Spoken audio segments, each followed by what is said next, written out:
Hey everybody, Glenn from Third Millennium back with another question and answer session. Good question today for the 1990 to 1997 Miata from it's a guy named Ian out in Phoenix. And Ian is asking the question, his question was, how big of an amplifier do I need for the headrest speakers in the Miata? And that actually, thanks for the question, Ian. That actually drives to a bigger question. Really, in terms of amplifiers, head units, and so forth, what is the preferred way to connect all of this stuff so that you get the best sound in your Miata? And it's a good question because the first generation Miatas, 1990 was a long time ago. I mean, we're coming up on, many states you can actually register these Miatas as antiques. So over those years, a lot of things have been done to the cars so that they bear little resemblance to what actually came from the factory. And what came from the factory was quite different. You had the base model, which had, I think you could even get one model with no speakers if you were a real purist and you're trying to save weight. You could get one model, I think, that just had some door speakers, and then you could get the door speakers with the headrest speakers in the car. Now, we offer the Retrofit kit to allow you to put the headrest speakers into your Miata even if it never had them, or if a previous owner took them out for some reason and stuck something else in there. We also sell, of course, the door speakers, our M800s, and there's links for all of this down below to get to our website where all this material is. And we also sell the harness plugs that go into the doors in case the previous owner cut those off, or a stereo shop putting in a new stereo cut those off, to put it back to stock. And we sell the connectors for inside the headrest, put those back to stock. And if somebody's cut the plug under the seat, there's a, if you don't know, they originally came with a 6-pin plug under the seat so that if you needed to remove the seat, you could unplug that, and then there was a seatbelt buzzer. You could unplug that, and you could lift the whole seat out of the car to work either on the seat or in the car. And so we have all of those pieces to put everything back together.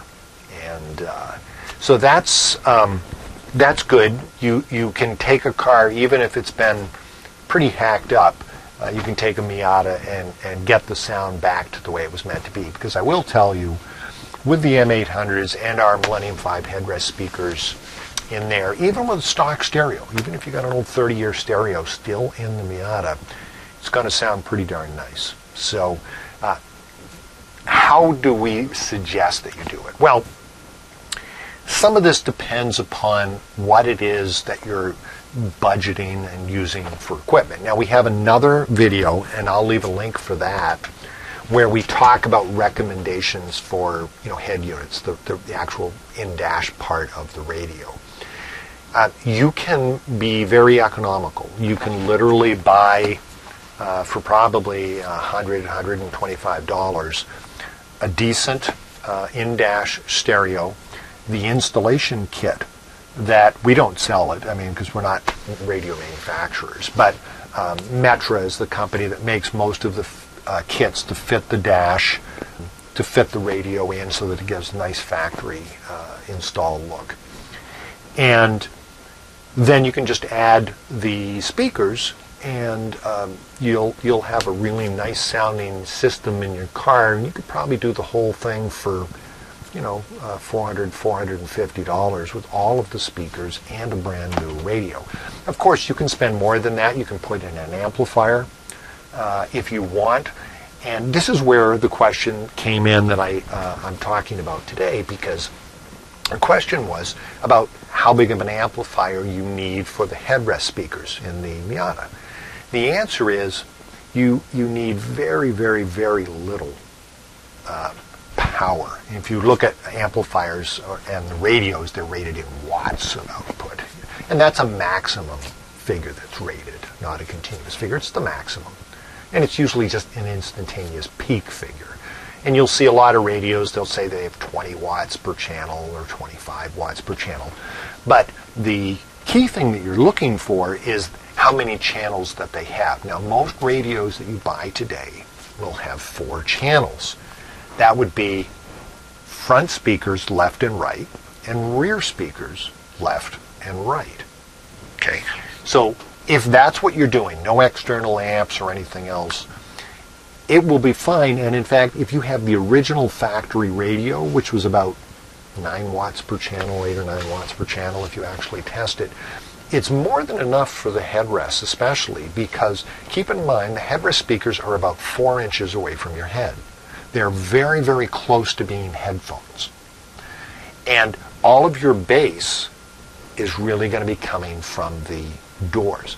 This is because of the physical parameters of the speakers. The headrest speakers are, for all intents and purposes, mid-range speakers, which means, in the case of the Millennium 5s, the frequency response goes from about 200 hertz on up to about, well, you can get good content up to 15,000, 16,000 hertz with those. So the idea is bass guitar, bass kick drum, that stuff's supposed to be coming out of the door speakers, the big speakers. And our M800s can reproduce the bass really well down to pretty low frequencies. You can get down 50, 60 cycles with no problems on the M800. So you can get some nice bass. So how do we then answer a question like this in terms of what do I need for an amp? The answer is you don't need really any external amp for the headrest speakers. If your radio has a built-in 4-channel amp, use the built-in amp for the headrest speakers, which will on your fader be set up as the rear. And you connect them in, and the way they came from the factory, they were connected in what's called parallel. And the documentation that we include with the Millennium 5 speakers actually has a diagram that shows what parallel connections are. But what it basically means is you have 2 seats, left and right speakers. Driver's left has a plus and minus. The passenger left has a plus and minus. And you're connecting the pluses together and the minuses together, and then you're running those to the radio's left channel. So that's parallel. And the speakers are specifically created to be connected that way, and they will work properly with any stereo, whether it's the 30-year-old factory stereo or the $125 stereo, the new one that you might buy, or a $500 stereo, if that's what you buy. If you have, and then for the basic setup, if you don't have anything else, you would then take the front left and right speaker channels, and you'll connect those into the doors. So those will be left and right to the front. And then the fader on the radio will now fade from the fully to the doors up to fully to the headrests. And again, we talk about this in another video, but I'll reinforce it because it's important. The way you want to set that up for the best listening is put on a good piece of music, again, engine off, piece of music you're really familiar with, that's really well recorded. Doobie Brothers had some good stuff, but Steely Dan is excellent. And Eagles, Hell Freezes Over album. I just love that album anyway, but it's really well recorded. Put on something you know really well. Put the fader so that all of the music is coming out of the doors. Set up your left, right, bass, treble, get it the way you like it, so you have a nice stereo image. Again, the way stereo imaging should work is you should close your eyes and you should be able to see the sound field to where the instruments and the players and the vocals are in front of you. Okay? Now, start very slowly fading to the headrest speakers until the headrest speakers are just a little bit louder than the door speakers. Stop there. Now fade back to the door speakers until the door speakers are louder. And then stop. That way you're getting a little bit from the headrest speakers that's helping with the wind noise and the road noise, but the stereo field is still in front of you. You know, you're not going to a concert and sitting backwards to the performers. You want to keep it in front of you, and having it in front of you will create the stereo image across so that it represents what the live performance would be in terms of where everybody is positioned and the instruments and everything else. So that's the best way to align that. Now, say you've got some money and you are going to buy an external amplifier. That's great if you can do it. Dedicate the external amplifier to the door speakers. The M800s love to get the extra power, rated for 60 watts. You give them a little bit of extra power and the bass really tightens up because the extra power helps to control the cone motion and really pump out the air for the low frequency materials. So you don't need any amp. You can use the little built-in amp on the radio, no problem, for the headrest, because there's so little power that's needed there. You know, a couple of watts is more than enough. So if you got the bucks, buy the amp, but use it for the doors. And then if you've still got more money, go ahead and get a subwoofer and see if you can fit that into the car someplace as well.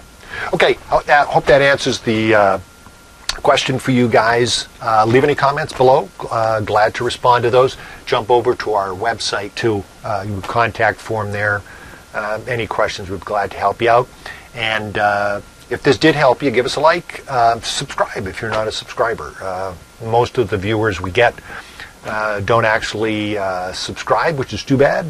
Got a lot of Miata content that can help them out, and could learn a lot about some audio things, maybe improve their systems, enjoy their ride a little bit more. So go ahead and subscribe. And that is it, and I hope this helped you again. Enjoy your Miatas, and I will see you on the next one.